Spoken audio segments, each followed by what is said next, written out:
Sir, you are on mute.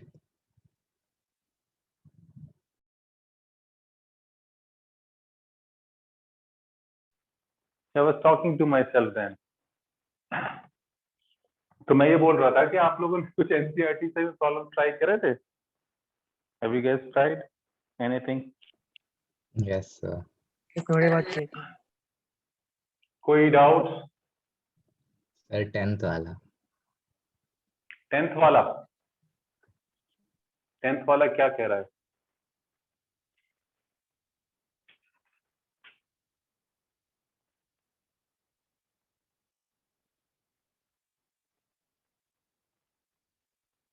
Torque torque अभी इससे related ही है नेक्स्ट उसमें. By the way it is defined as tau is equal to P cross E, where P is your dipole moment and E is your electric field. Sir मुझे लगा था वो 11th की torque कह रहे हैं तो. टॉर्क तो टॉर्क ही होता है. बट लाइक ये वाला जो फॉर्मूला डाइपोल मोमेंट वाला जो था ये मेरे को निकला आता नहीं उसी था. से ही है. अच्छा. टॉर्क क्या होता था?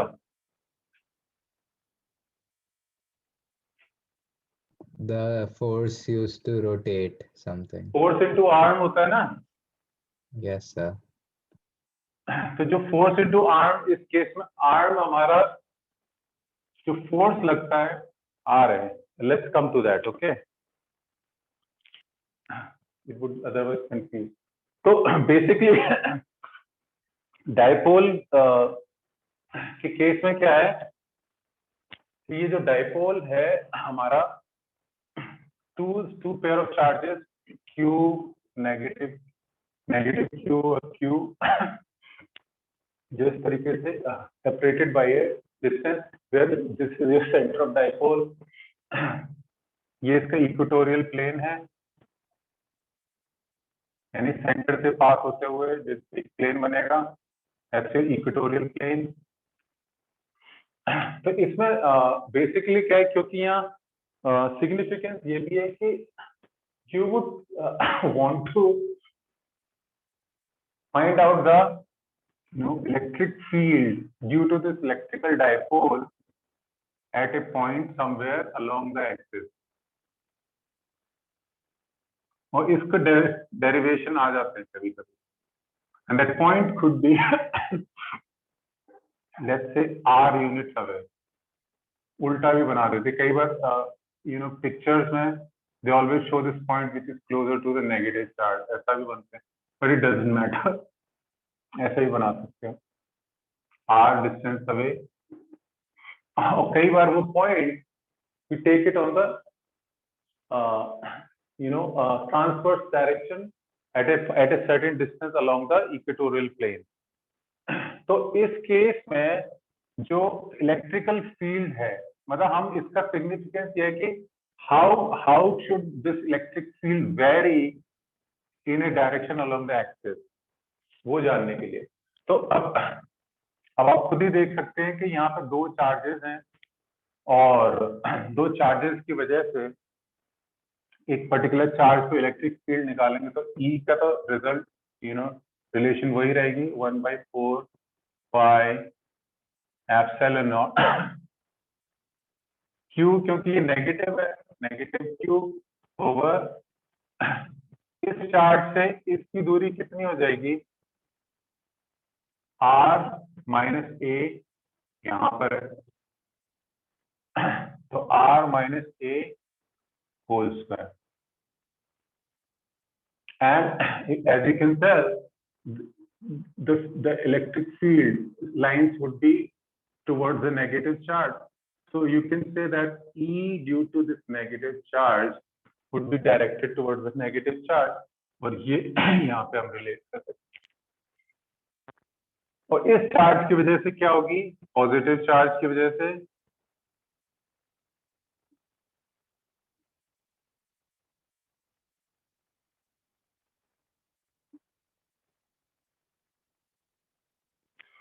and that would be directed away.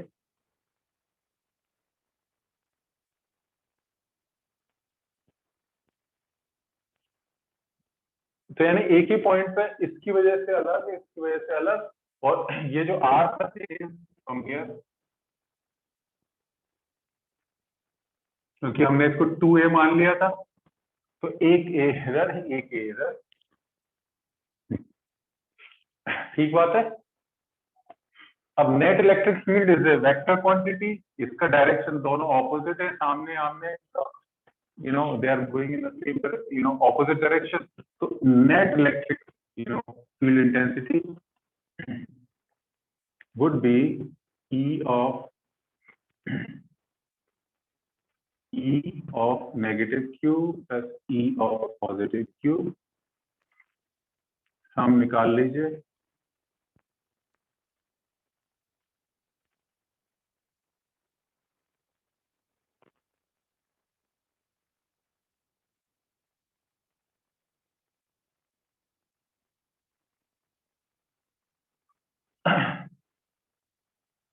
अब इसमें क्या किया जाता है, एक चीज बोली जाती है कि अगर आपकी इलेक्ट्रिक फील्ड जो है, अगर ये पॉइंट P सिग्निफिकेंटली दूर है इस डायपोल से, that means R is greater than A.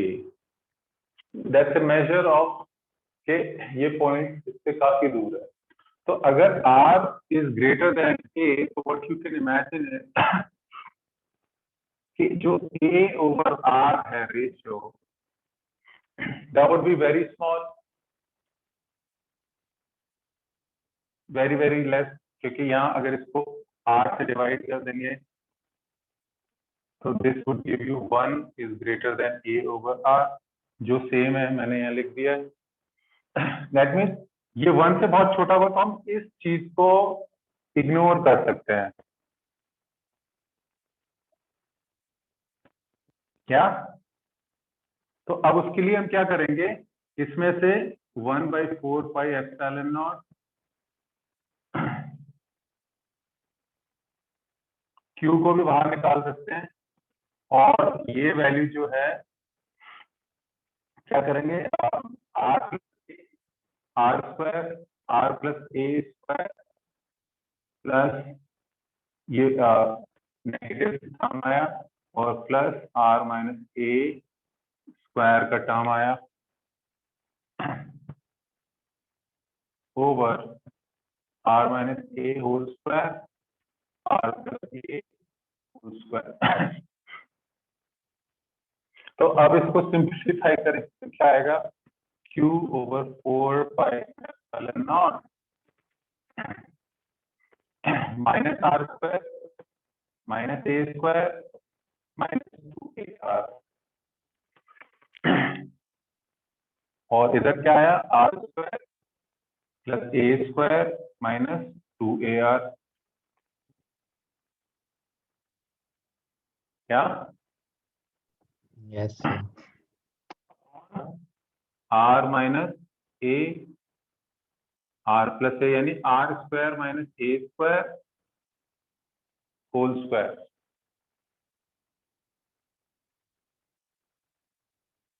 Shivangi, Yes, sir. Making sense? Yes, sir.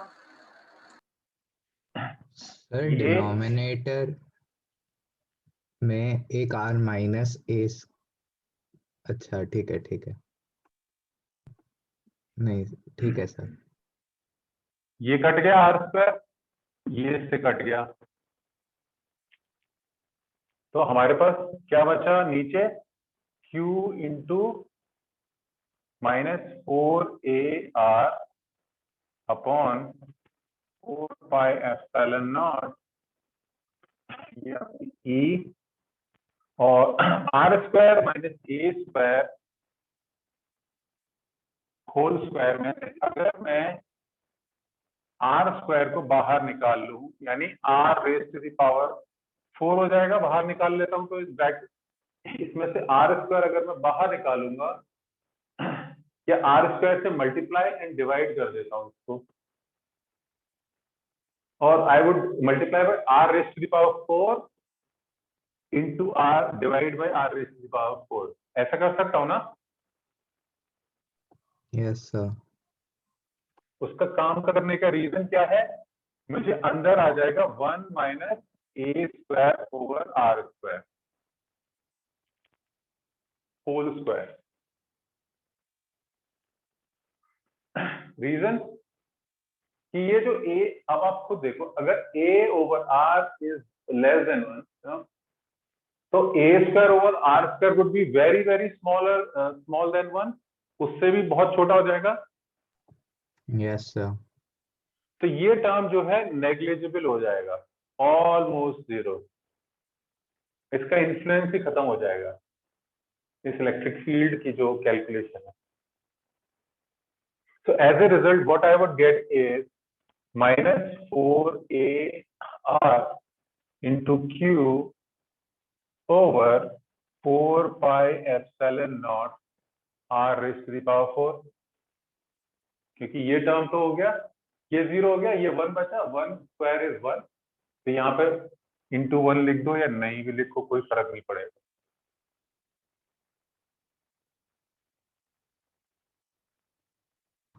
Yes sir.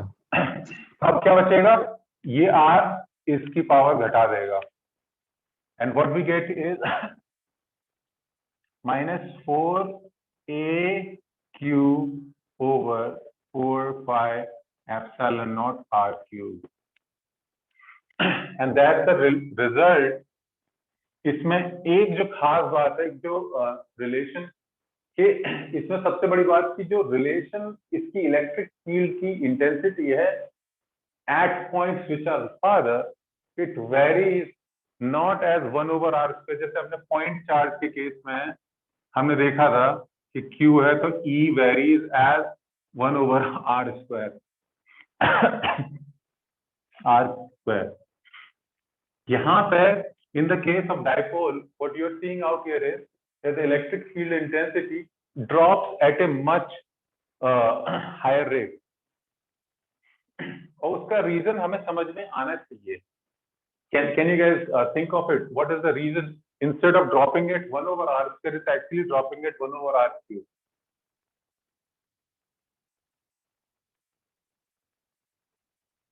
मतलब उससे और शार्पली घट रहा है ना, r बढ़ेगा, जैसे r की वैल्यू 1-2 मीटर हो गई, तो ये 1/4 हो जाएगा due to a point charge, यहाँ पे 1/8 हो गया, 1/8।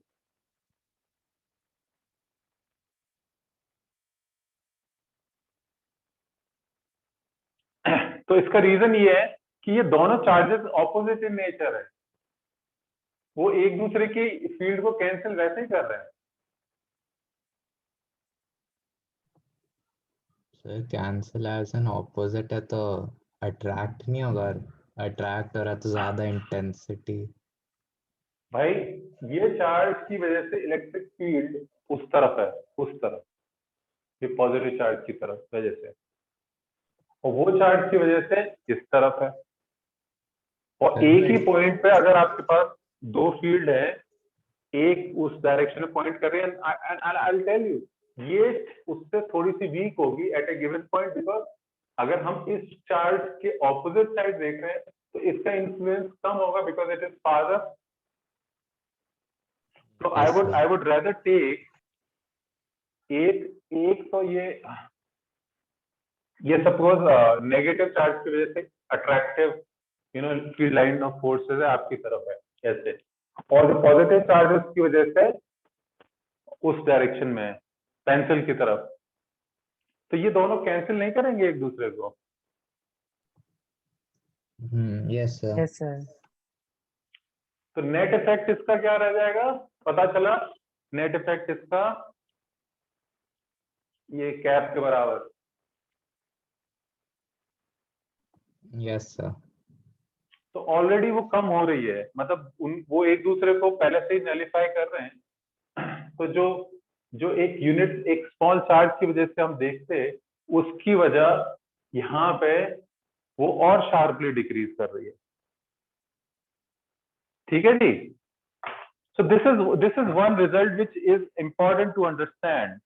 हम इस चीज को इग्नोर नहीं कर सकते कि अब क्या है, एक पॉइंट आपने, सपोज ये तो हो गया हमारा अलोंग द एक्सिस, एक बोलते हैं कि इक्वेटोरियल पॉइंट, यानी यहाँ पे कोई पॉइंट ले लीजिए या इस पॉइंट कोई भी एक सर्टेन डायरेक्शन में ले लीजिए। तो आप क्या होता है कि ये जो पॉइंट को कंसिडर करने का एक तरीका होता है कि आप पॉइंट क्या हो सकता है, इससे एक सर्टेन अमाउंट ऑफ दूरी पे होगा, आर ऐसे ही तो वेरी करेगा ट्रांसवर्स डायरेक्शन में।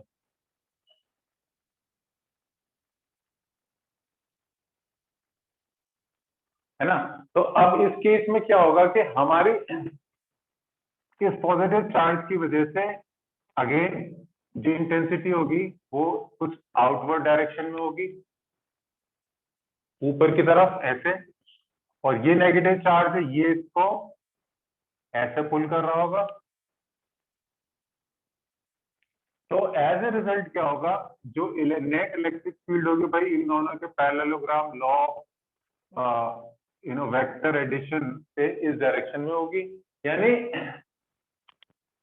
इस केस में जो अगर आप गौर से देखो तो व्हाट हैपेंड है, इस केस में हमारी इलेक्ट्रिक फील्ड यानी जो along the axis electric field intensity इस डायरेक्शन में आई, इस केस में electric field intensity opposite direction में आई।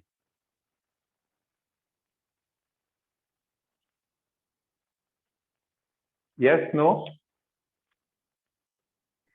Yes sir. Yes sir. है ना? तो अब हम बोले कि along the transverse in the transverse direction,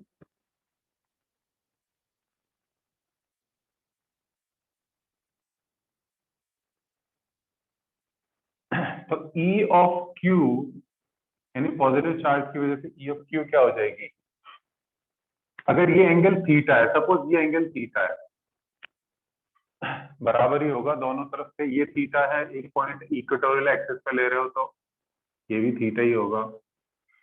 तो ई क्यू कितना हो जाएगा, डिस्टेंस अगर हम इसका नापे तो ये आर ये है और ये ए है, तो R square plus A square का स्क्वायर रूट होगा, तो 1/4 pi epsilon not positive charge over distance, will say it would be R square plus A square, यही हो जाएगा ना। और नेगेटिव क्यू की वजह से 1/4 pi epsilon not minus Q over यही सेम चीज क्योंकि डिस्टेंस बराबर है। अब इन दोनों के कंपोनेंट्स कौन से ऐड होंगे, ये कॉस कंपोनेंट, यानी यहां भी थीटा होगा और कोसाइन ऑफ थीटा कितना है इसका, cosine of theta is nothing but A over R square plus A square का स्क्वायर रूट, ये कॉस की वैल्यू आएगी। Shivangi, cos of theta yes sir. A over R square plus A square, सही है गलत है? सही है। इसमें स्क्वायर तो नहीं करना,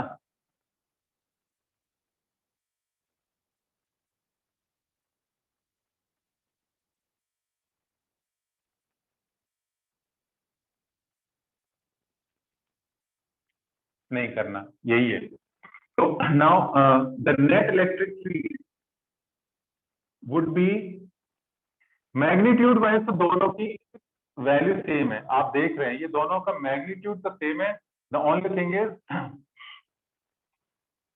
इन दोनों का डायरेक्शन डिफरेंट है और इन दोनों के कॉस कंपोनेंट हमको लेने हैं। तो net effect would be 2 time कोई भी किसी का भी मैग्नीट्यूड ले लीजिए, यानी मैं इसको ही कंसिडर कर लूं तो 2 टाइम्स ई पॉजिटिव कॉस थीटा, ये नेट फील्ड हो जाएगी। श्रेष्ठ, इससे एग्री करते हो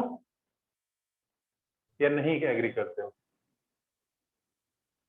yes sir, I think so. सही है।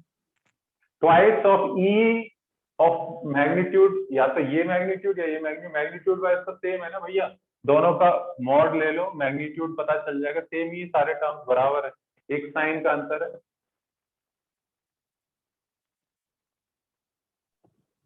यस ठीक सर। है, कॉस कंपोनेंट क्यों, क्योंकि ये एंगल और ये एंगल बराबर होगा और ऐसे ये एंगल और ये एंगल बराबर होगा, alternate interior angle. Yes sir.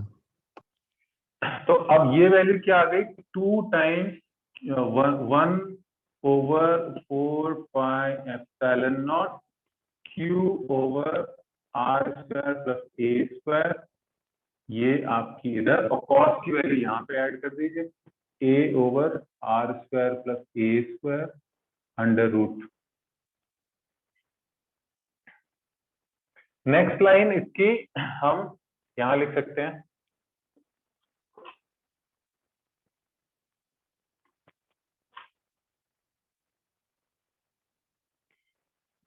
I can write it as E is equals to 2QA over 4πε0 R square plus A square, इसकी पावर कितनी होगी,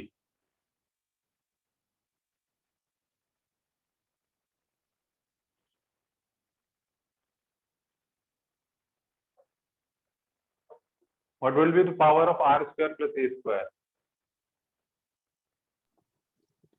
1.5. Yeah, 3/2.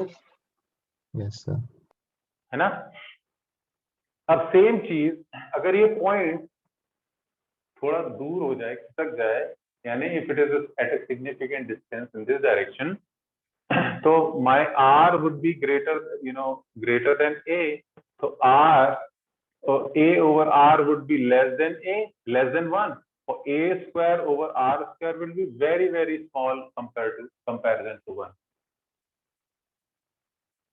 तो उस केस में क्या होगा, इसी टर्म में मैं आगे इतना लिख सकता हूं कि 2 टाइम्स QA ओवर 4πε0, अब इसकी पावर में R स्क्वायर को बाहर निकाल लूं तो what will I get, R square R√2 R³ आ जाएगा बाहर। मतलब इस टर्म को अगर मैं बाहर निकालूं तो I will have to multiply by raised to the power 3/2, which would be R की power 2 into 3/2 would give me R³।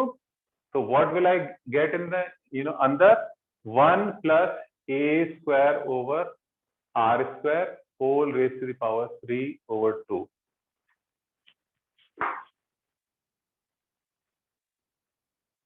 Yeah,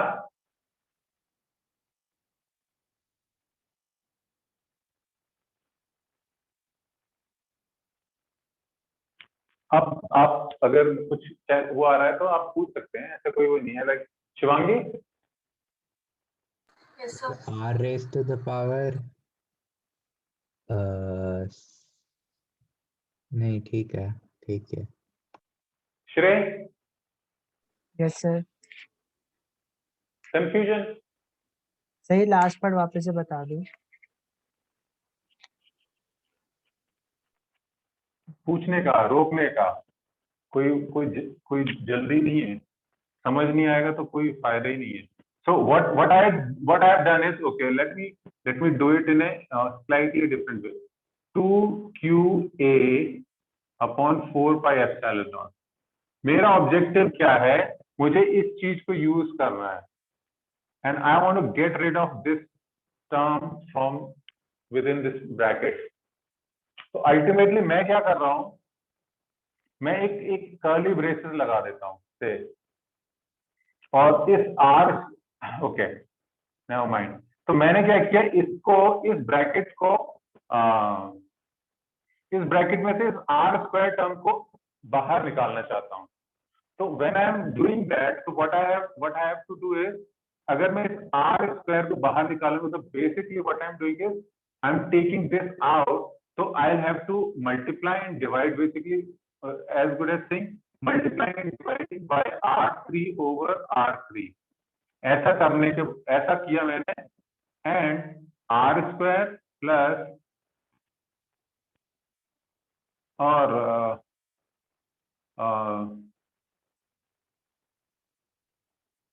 So instead of using that method, we can just say that R square हमने like 3/2 वाले bracket के अंदर रखा, but R square और A square से common निकाल लिया, so it would be like R square times 1 plus A square by R square whole inside the 3/2 bracket, और क्योंकि अब आर स्क्वायर मल्टीप्लाई हो रहा है, हम उसको बस 3/2 से मल्टीप्लाई करके बाहर निकाल सकते हैं पूरे ब्रैकेट से।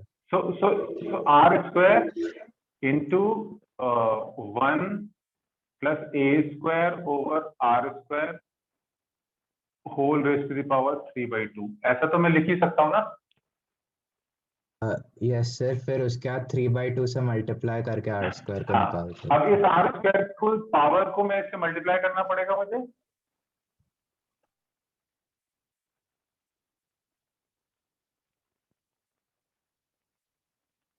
इट शुड बी r की पावर 2 into 3/2।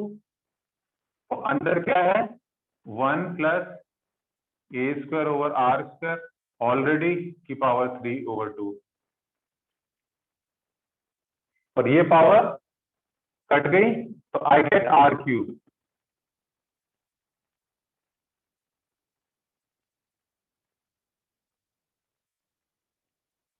और ये term as I was telling you कि मुझे ये यहाँ से पता चल गया it's a very small term, तो इस 1 के कंपैरिजन में ये बहुत छोटा होगा, तो आई कैन इग्नोर कि ये जो पूरा का पूरा term is actually equal to 1। तो व्हाट आई गेट इज इस केस में 2qa over 4 pi epsilon naught r cube is the electric field intensity, and if you notice ये इंटेंसिटी इसके कंपैरिजन में इनका डायरेक्शन दोनों का अलग है, ऑपोजिट है। ये नेगेटिव है तो ये पॉजिटिव है, यानी इस डायरेक्शन में ये पॉइंट कर रही है। दूसरी बात, इसका मैग्नीट्यूड जो अलोंग द एक्सिस है, that magnitude is actually double the magnitude what you would see in the lateral direction. यानी अलोंग द एक्सिस अगर इन्फ्लुएंस देखेंगे डाइपोल, इसका सिग्निफिकेंस ये है कि along the axis the influence of the electrical dipole would be much more in comparison to what you would observe in the transverse direction, क्योंकि वैसे भी उसके पूरा का पूरा इफेक्ट नहीं है। एक पार्ट ऐसे नॉर्मल जो पार्ट था और जो दूसरा नेगेटिव चार्ज की वजह से जो डाउनवर्ड था, वो आफ्टर ऑल एक दूसरे को कैंसिल भी कर रहे हैं। एक रीजन जिसकी वजह से ये कम होगी इंटेंसिटी। दूसरा, we are not taking the entire thing, we are just taking a part of it. तो जब आप कंपोनेंट ले रहे हो, कॉस वैल्यू ले रहे हो किसी भी चीज की, कोसाइन की वैल्यू मैक्सिमम ही तब होगी जब वो अलोंग द एक्सिस होगी, जीरो वैल्यू हो जाएगी जब एंगल। तो that's the reason why this value is smaller. But इसमें से एक खास बात और निकल के आई, वो ये कि इसमें व्हाट वी, ये जो डाइपोल है उसके अंदर there is a term which we define which is called as a dipole moment, and that is termed as p vector, and that dipole moment is actually defined as q times the the length of the dipole। और इसमें इसका जो vector होता है वो हमेशा negative charge से positive charge की तरफ कंस्ट्रीट होता है। So this vector is what we call as the dipole moment।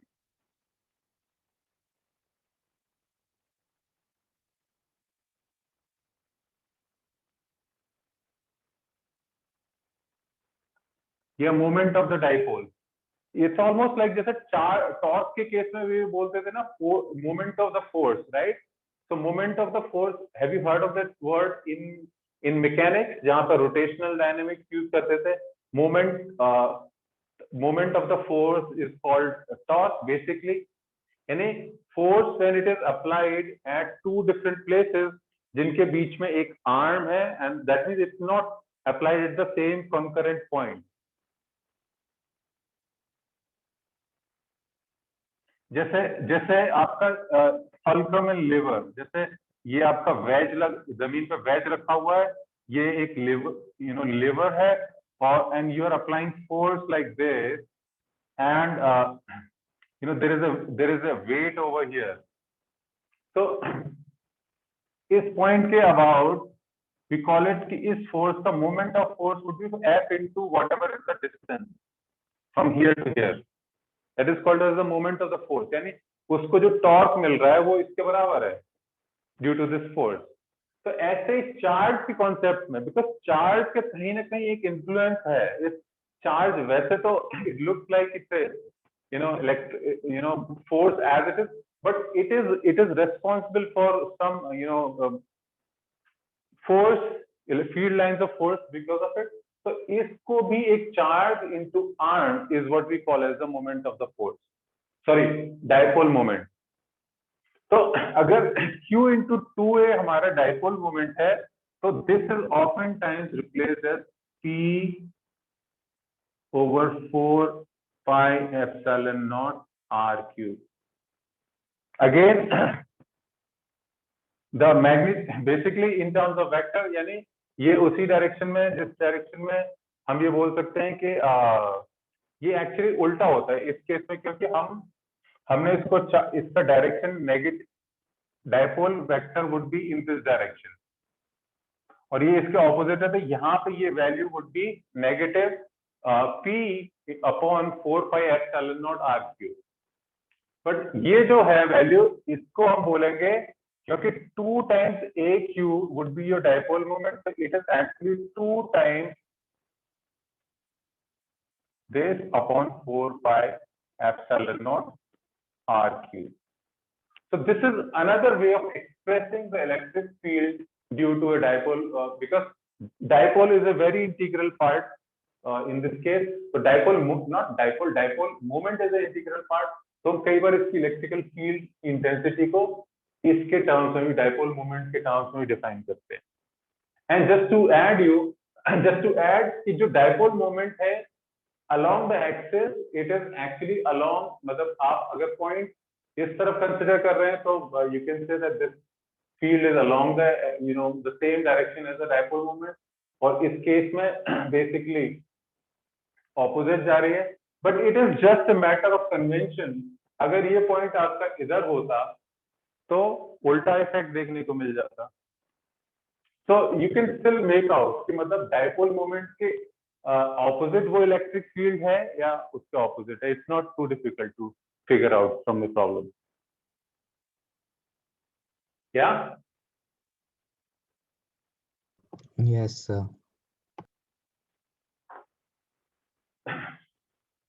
Anything you want to write down? Or can I rub it off? Sir एक मिनट.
Yes sir. ये material जो होते हैं हमारे, कोई भी फिजिकल मटेरियल है, उसके अंदर जो उसका मेक है, that actually has internally a lot of them have dipoles.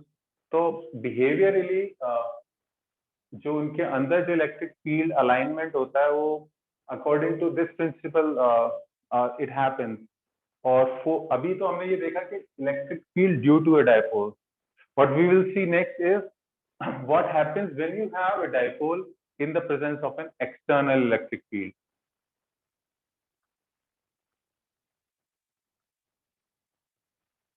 Can I rub now? Yes sir.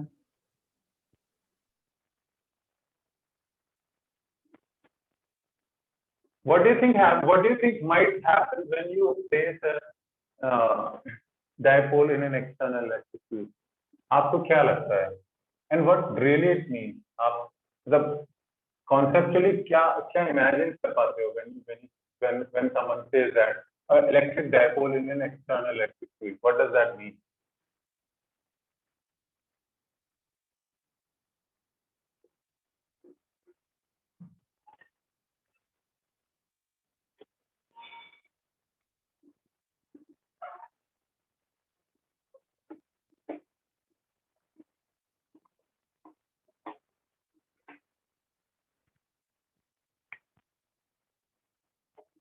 You can try.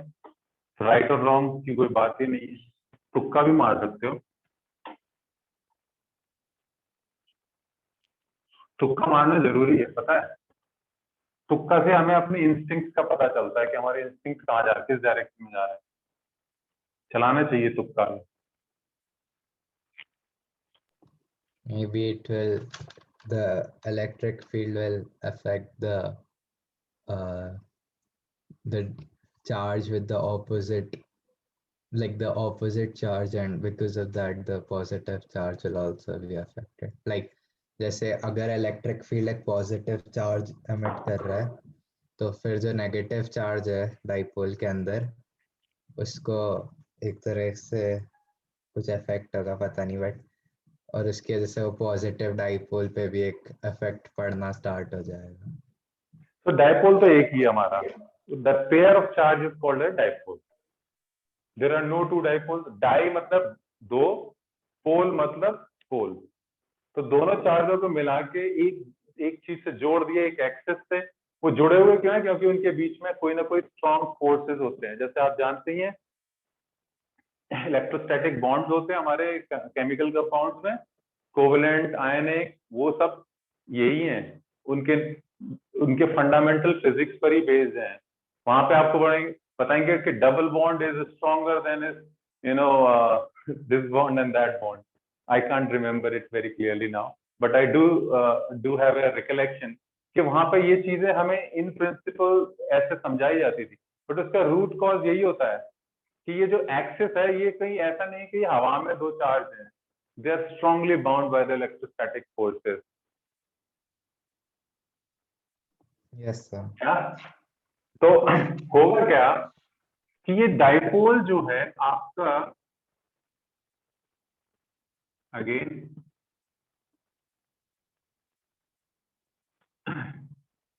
Suppose ये अलाइंड है इस तरीके से, मतलब it actually you can treat कि एक electric field, external electric field. अब थोड़ा सा ब्रॉड होके देखते हैं, सोचते हैं कि इलेक्ट्रिक फील्ड है. अब ये मैंने ये 3 लाइन बना दी. What does it look like?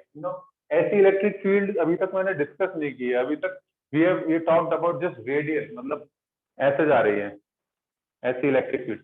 ये इलेक्ट्रिक फील्ड के बारे में तो अभी तो कुछ बात ही नहीं करी है. What do you imagining? और दूसरी बात, मैं ये भी बोल रहा हूँ कि इलेक्ट्रिक फील्ड इज यूनिफॉर्म, यानी यहाँ भी यही, यहाँ भी ये भी. अब ऐसी कौन सी इलेक्ट्रिक फील्ड है जो अभी तक हमने डिस्कस करी है जहाँ पे बोला कि uniform electric field? But this actually would happen. I think एक छोटा सा ब्रीफ एग्जांपल दिया था कि you could have a large plate of charge, like a infinite plate of charge technically speaking, जो उस प्लेट के बीचों बीच में, like if you treat this board as a plate of charge, तो जो इलेक्ट्रिक फील्ड फोर्स होगा, इसमें electric field intensity होगी ड्यू टू दिस. अगर ये इसमें बहुत ज्यादा चार्ज कॉन्सेंट्रेशन है तो मैं बोल सकता हूँ कि एक सर्टेन अमाउंट ऑफ रेंज में that field is technically constant. मतलब उतना वेरिएशन नहीं होगा कि I can treat it as a constant electric field.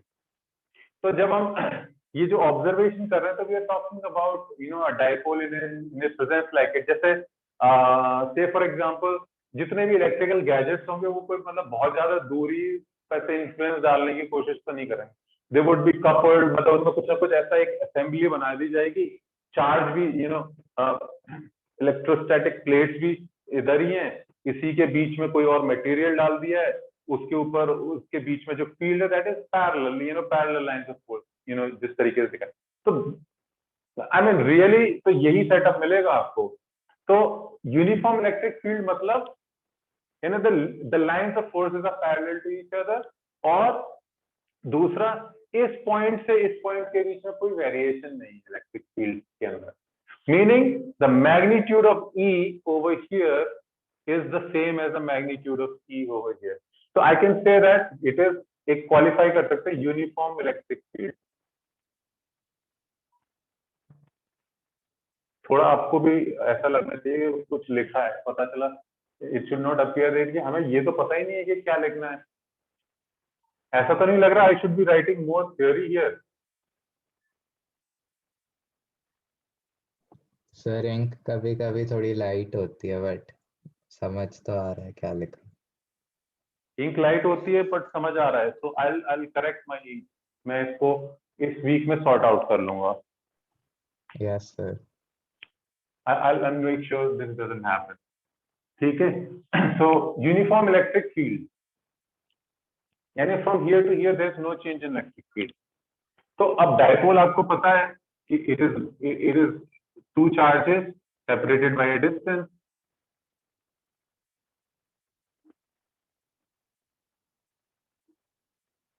तो अब आप देखिए कि ये इस चार्ज पे इस फील्ड की वजह से कितना फोर्स लगे, यानी if I take as this negative charge, what would be the force it would experience?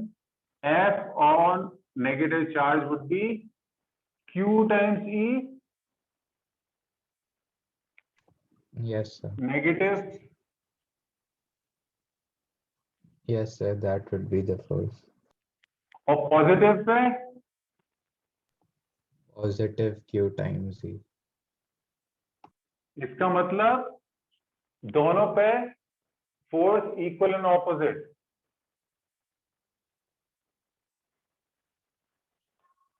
Force है ई नहीं, ये इस पे फोर्स, ये इस पे फोर्स, तो नेट फोर्स कितना हो गया? 2 times the force. 2 times the force। अरे फिर से गौर से देखो। नहीं sorry, zero. Like what I meant to say was that they would be experiencing twice the weakening because minus Q पे एक pulling force लगेगा और positive Q पे एक pushing force लगेगा, so the bond between them would feel twice the reduction, like the strength भाई है। ये अंदर जो इसको बांध के रखा हुआ है ना, वो इतना जल्दी नहीं टूटने वाला। Oh. It's almost like I'm saying that take it as a system आपको पता है ना? Yes sir. अब सिस्टम के अंदर तो हम कुछ नहीं छेड़छाड़ कर सकते ना, मैं इसको तोड़ के तो नहीं बाहर ले जाऊंगा कि ये चार्ज मैंने फ्री कर दिया, जाओ उधर जाके रहो। Sir, but why is it taken as a system? क्योंकि अगर like एक मतलब इनमें इतना कुछ खास तो नहीं है, बस 2 नॉर्मल चार्जेस एक साथ रखे हुए हैं। they are bound with that distance। Sir तो जो इलेक्ट्रिकल फील्ड बना रहा है वो भी तो एक चार्ज ही है, तो फिर वो माइनस लाइक वो भी एक पॉजिटिव चार्ज होगा क्योंकि वो क्यू को खींच रहा है, मतलब माइनस क्यू को खींच रहा है, तो फिर उसको और माइनस क्यू और उसको भी तो हम एक डाइपोल की तरह ले सकते हैं, तो फिर इसलिए हम जो होगा इस डाइपोल का वो एक साथ होगा, दे आर मैरिड टुगेदर। मतलब अगर ये जाएगा उधर जाएगा तो साथ लेके जाएगा, अगर इधर जाएगा तो इसको साथ लेके जाएगा। Even if the positive force that is emitting this uniform electrical field is closer to the minus Q charge than the positive.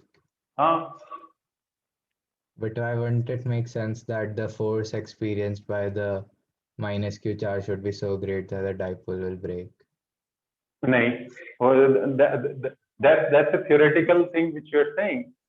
जो practically है उस केस में it would move together, like अगर डाइपोल शिफ्ट करेगा तो it would move, अगर इस direction में जाएगा तो it would move in that direction, it will not break।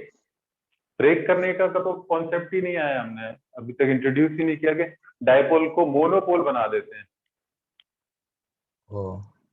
Okay. है ना, ये मान लो ये ना रोए की रॉड है इनके बीच में। Yes, Do you know sir. that the strongest forces in nature are the electrostatic forces? Yes, sir. है ना, तो ये जो बाउंड कर रहे हैं ये फोर्स और ज्यादा स्ट्रॉन्ग है। ओके। प्रैक्टिकली ये 2a चेंज नहीं होगा, 2a प्लस डेल्टा नहीं हो जाने वाला है इसका। ओके। ठीक है, तो यानी इसका मतलब है अगर अब इस केस में जो निकल के आया, जो निष्कर्ष निकल के आया वो ये कि अगर यूनिफॉर्म इलेक्ट्रिक फील्ड में एक डायपोल है which is aligned along the electric field, aligned along the electric field मतलब इलेक्ट्रिक फील्ड का डायरेक्शन भी ये और डायपोल का भी डायरेक्शन ये। डायपोल का डायरेक्शन मतलब इसका जो P है, dipole moment is aligned with the electric field, whether it is aligned in the same direction, यानी जैसे इस केस में P is actually in the same direction या काउंटर क्लॉकवाइज होता, प्लस माइनस उल्टा ऐसे, ये भी हो सकता था। और इस केस में P इसका जो है would have been at a 180 degrees angle with the electric field। इन दोनों ही केस में net force on the dipole is 0 and the dipole is stable।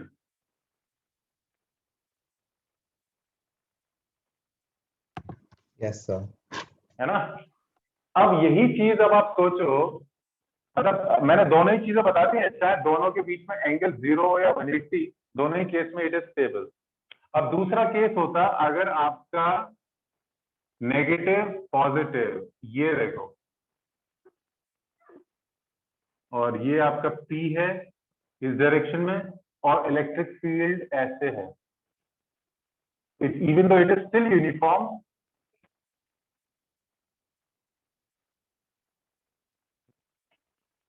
अब क्या होता,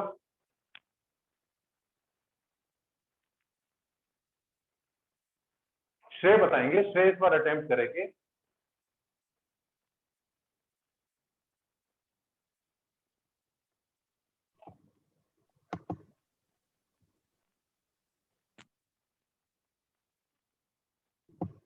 Sir, should I try?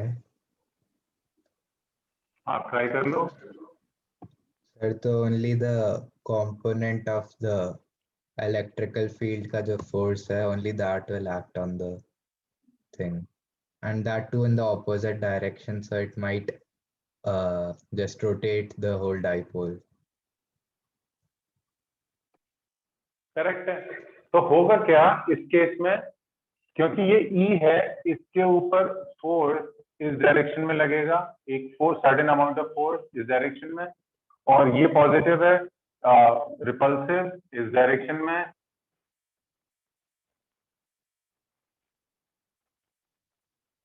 ठीक है जी, बट इन दोनों का मैग्नीट्यूड, क्योंकि ये कांस्टेंट इलेक्ट्रिक फील्ड है, तो ये still, this still would be F of negative Q would be Q of E, magnitude wise तो यही होगा।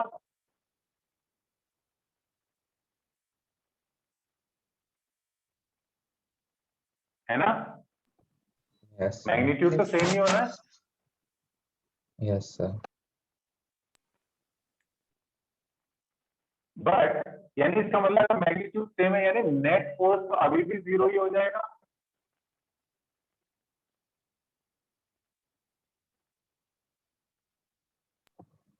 Yes, sir. Yes, sir.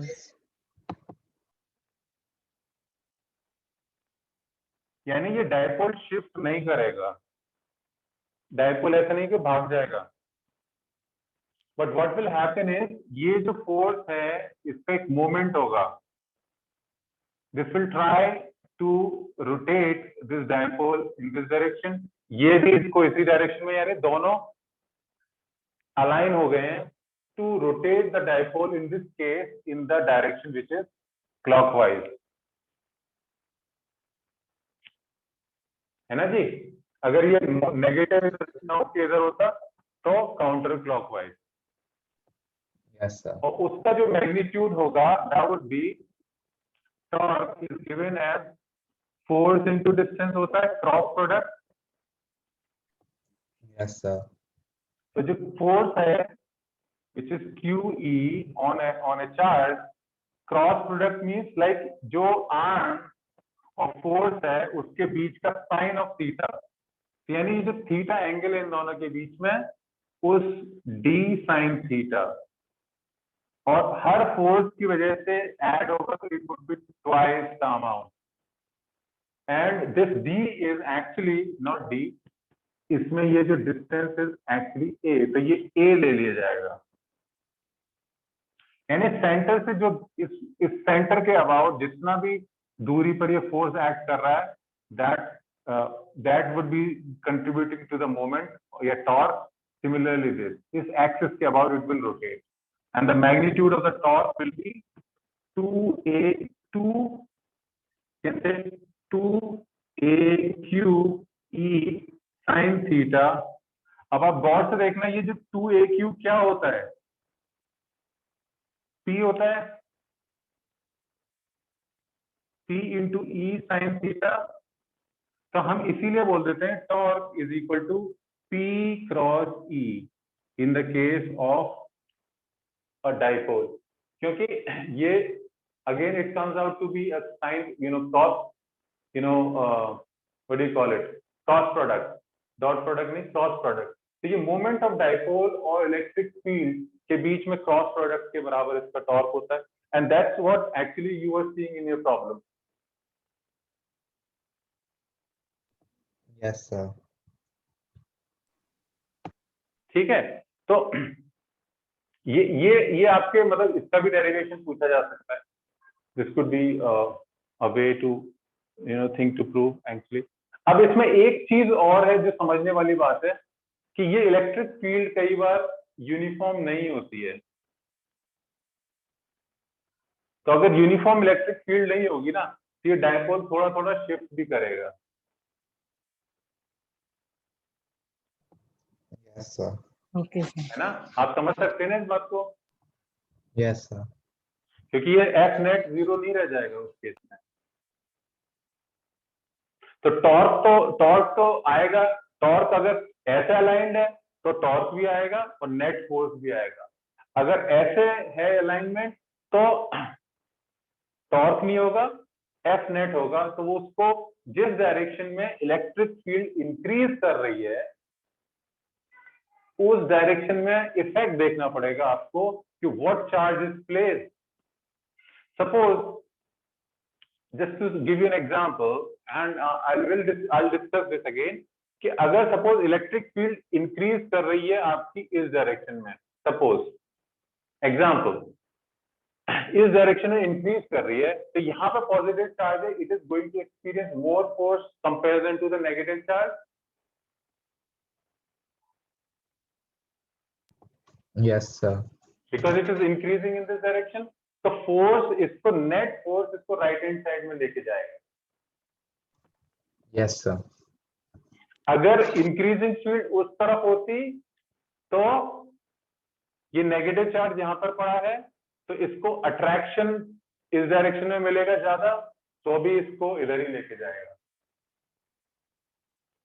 But अगर फील्ड इस डायरेक्शन में इंक्रीज कर रही होती,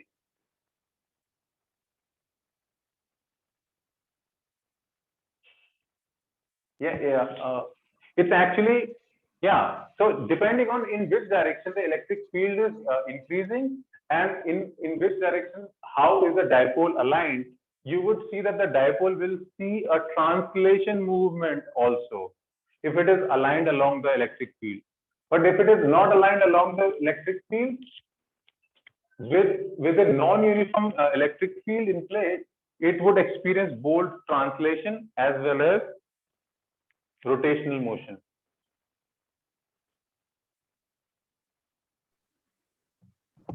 Yes, Okay, sir. sir. Shivangi, does it make sense? Shrey? Yes, sir.